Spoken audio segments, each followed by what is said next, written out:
इस कहानी का शीर्षक है मीठी बारिश। अध्याय 1। अचानक मुलाकात। मुंबई के जीवंत बाजार में रंगों, ध्वनियों और सुगंधों का एक अद्भुत मिश्रण था। 24 साल की रिया, एक उभरती हुई फैशन डिजाइनर, अपनी पसंदीदा कपड़े की दुकान की ओर तेजी से बढ़ रही थी। उसका दुपट्टा उसके पीछे एक जीवंत नदी की तरह लहरा रहा था। वह एक स्थानीय फैशन शो के लिए एक संग्रह डिजाइन करने की समय सीमा पर थी और उसका दिमाग रेशम, पैटर्न और अलंकरणों के भंवर में खोया हुआ था। अचानक वह किसी से टकरा गई, चूड़ियां और मोतियों की एक झड़ी सी गिर पड़ी। अरे, मुझे माफ करना, रिया ने घबराते हुए कहा। उसके गाल शर्म से लाल हो गए थे, क्योंकि वह बिखरे हुए गहनों को इकट्ठा करने के लिए नीचे झुकी थी। नहीं, नहीं, यह मेरी गलती थी। मैं ध्यान नहीं दे रहा था, एक गहरी, मधुर आवाज ने जवाब दिया। रिया ने ऊपर देखा और खुद को एक युवक की गर्म, भूरी आंखों में झांकते हुए पाया, जो शायद 28 से 29 साल का था। उसका चेहरा दयालु था, एक निराली मुस्कान थी और उसके सिर से कुछ बाल निकलकर उसकी पगड़ी से बाहर आ गए थे, जो उसे थोड़ा अस्तव्यस्त, प्यारा रूप दे रहे थे। मैं रोहन, उसने अपना हाथ बढ़ाते हुए कहा। रिया, उसने जवाब दिया। उनकी उंगलियां क्षण भर के लिए छू गईं, उसके अंदर बिजली का एक छोटा सा झटका दौड़ गया। उन्होंने अगले कुछ मिनटों को अजीब तरह से बिखरे हुए मोतियों को इकट्ठा करते हुए बिताया। उनकी बातचीत क्षमा याचना और घबराहट भरी हंसी का मिश्रण थी। रिया को पता चला कि रोहन एक संगीतकार था, एक सितार वादक जो हाल ही में एक स्थानीय ऑर्केस्ट्रा में शामिल होने के लिए मुंबई आया था। वह रिया की जीवंत ऊर्जा और डिजाइन के प्रति उसके जुनून से मोहित था, जिसे उसने एनिमेटेड इशारों और चमकती आंखों से वर्णित किया था। मुझे शायद अब जाना चाहिए, रिया ने आखिरकार कहा, उसकी नजरों की तीव्रता से थोड़ा घबरा गई। मेरे पास बहुत काम है। बेशक, रोहन ने कहा, उसकी आवाज में निराशा की एक झलक थी। लेकिन शायद हम फिर से मिल सकते हैं। शायद मैं तुम्हें मुंबई घुमा सकूं। मैं अभी भी इस शहर के लिए काफी नया हूं। रिया एक पल के लिए झिझकी। वह आमतौर पर अपने काम पर इतनी केंद्रित रहती थी कि उसके पास शायद ही कभी सामाजिक जीवन के लिए समय होता था।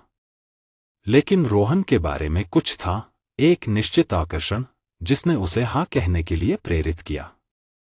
मुझे अच्छा लगेगा, उसने कहा। एक शर्मीली मुस्कान उसके होठों पर आ गई। उन्होंने नंबरों का आदान प्रदान किया। भविष्य की बैठक का वादा हवा में लटका हुआ था।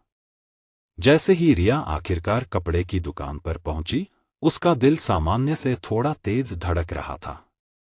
जीवंत रेशम और जटिल पैटर्न अचानक और भी सुंदर लग रहे थे, जो उस अप्रत्याशित मुलाकात के जादू से सराबोर थे।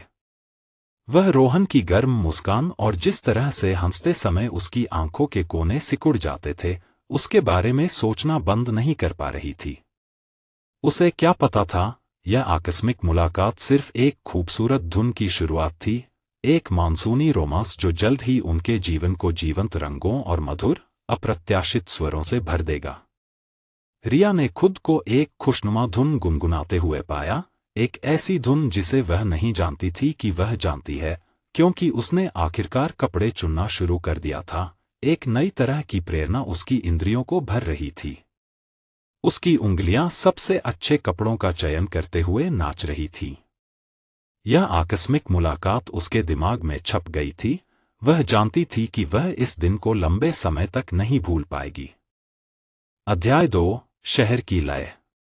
उनकी पहली आधिकारिक डेट जीवंत जोहरी बाजार में टहलने के लिए थी, जो गहनों, वस्त्रों और मसालों का एक संवेदी विस्फोट था। रोहन, अपने वादे के अनुसार, एक जानकार और उत्साही मार्गदर्शक साबित हुआ। उसने छिपे हुए स्थापत्य रत्नों की ओर इशारा किया, दिलचस्प ऐतिहासिक उपाख्यान साझा किए और रिया को एक खूबसूरत चांदी की पायल दिलाने के लिए एक फेरी वाले के साथ हल्के फुल्के अंदाज में मोलभाव भी किया। रिया ने बदले में उसे अपने पसंदीदा स्थान दिखाए, एक छोटा सा, दीवार में छेद वाला कैफे जो शहर में सबसे अच्छी चाय परोसता था, हवा महल का एक शानदार दृश्य वाला एक छत की छत, और एक हलचल भरी सड़क के पीछे छिपा एक शांत बगीचा जहां वह अक्सर स्केच बनाने जाती थी। जैसे ही वे पुराने शहर की भूल भुलैया जैसी गलियों में घूमते थे, उन्होंने बातें की और हंसे, साझा जुनून और दिलचस्प अंतरों की खोज की। रोहन ने अपने संगीत के बारे में, जिस तरह से सितार खुशी के उत्साह से लेकर उदासी भरी लालसा तक भावनाओं की एक पूरी श्रृंखला पैदा कर सकता है, उसके बारे में भावुकता से बात की। रिया ने एक प्रसिद्ध डिजाइनर बनने के अपने सपनों को साझा किया, ऐसे कपड़े बनाने के जो कहानियां सुनाते हैं और भारतीय शिल्प कौशल का जश्न मनाते हैं।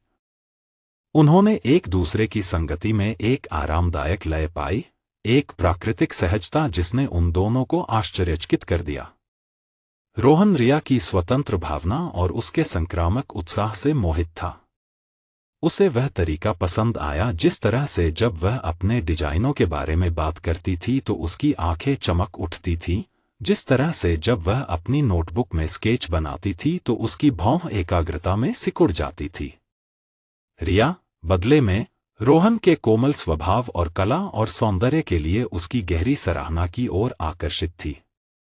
उसने खुद को संगीत की अपनी दुनिया से तेजी से मोहित पाया, एक ऐसी दुनिया जो परिचित और फिर भी उसके लिए आश्चर्यजनक रूप से नई थी। उस शाम बाद में, रोहन उसे एक छोटे, खुले आसमान के नीचे होने वाले संगीत कार्यक्रम में ले गया जहां वह प्रदर्शन कर रहा था। जैसे ही वह मंच पर बैठा, उसकी उंगलियां सितार के तारों पर नाच रही थीं, रिया ने उसे मंत्रमुग्ध होकर देखा।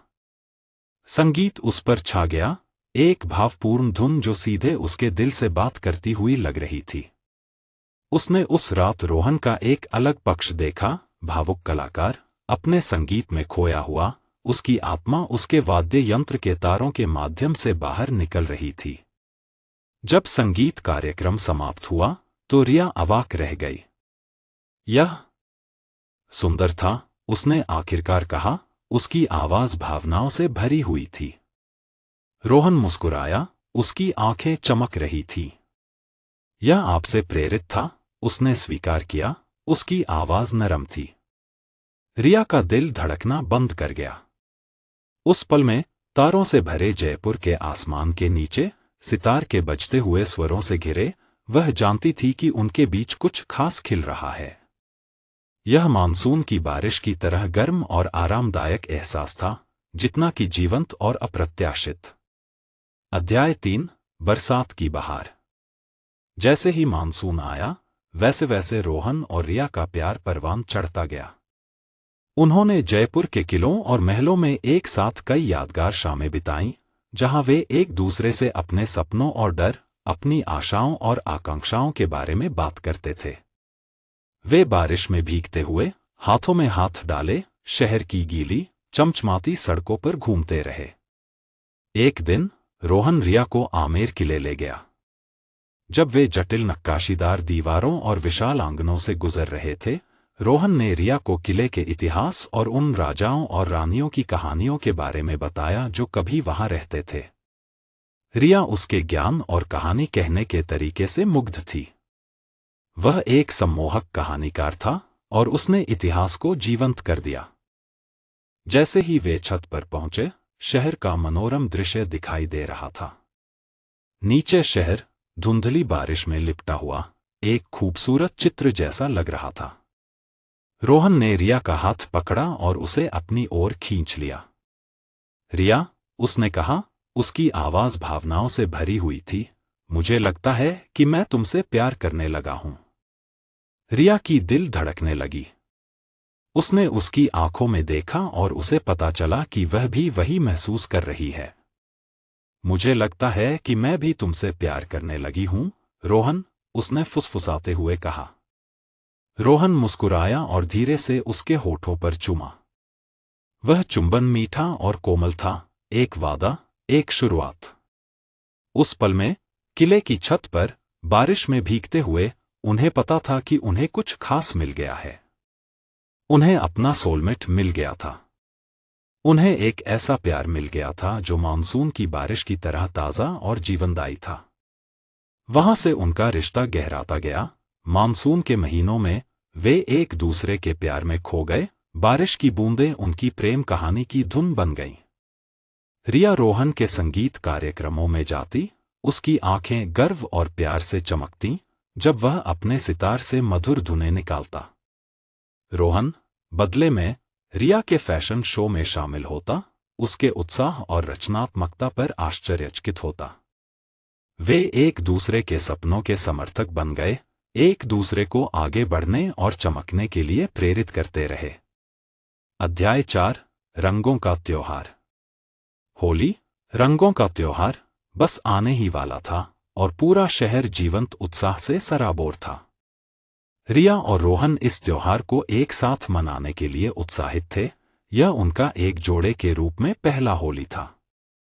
होली की सुबह रिया और रोहन सफेद कपड़े पहने एक दूसरे को रंगों से सराबोर करने के लिए तैयार होकर एक पार्क में अपने दोस्तों से मिले। हवा हंसी, संगीत और रंगीन पाउडर के बादलों से भरी हुई थी।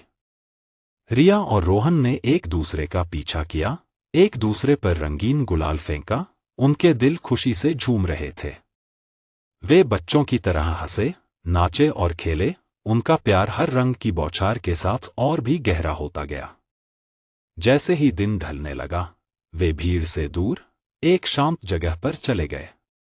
वे एक दूसरे को प्यार से देख रहे थे, उनके चेहरे रंगों से सने हुए थे, उनके दिल प्यार से भरे हुए थे।